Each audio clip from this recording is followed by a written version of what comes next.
ஓம் சரவண பவ. வேலும் மயிலும் சேவலும் துணை.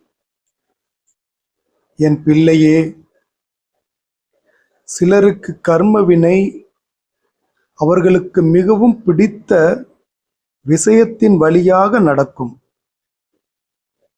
வருகின்ற துன்பம் எல்லாம் அந்த பிடித்த விஷயத்தின் மூலம் வரும்.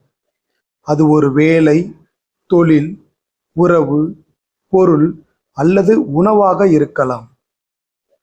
அதை உணர்ந்தால் அதன் மீதுள்ள விருப்பத்தை குறைத்து பாருங்கள். அந்த துன்பம் குறைவதை நீங்கள் காண்பீர்கள். அதுபோன்று இன்று பலர் புரிந்து கொண்டு துன்பத்திலிருந்து விடுபட சிந்தித்து விடுபடப் போகிறீர்கள்.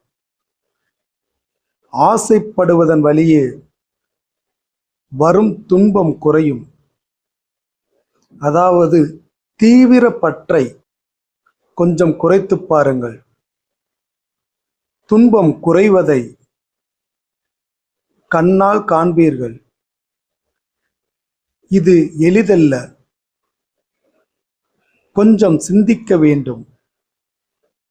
எதன் வழியாக கர்மா உங்கள் வாழ்வில் நுழைய முயற்சி செய்கிறது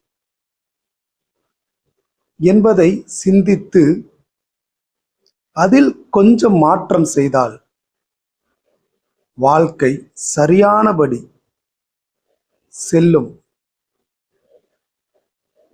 முருகன் வழிகாட்டுதலால் துன்பம் தரும் நாட்டத்தில் இருந்து விடுபடுவேன் என்று பதிவிடு.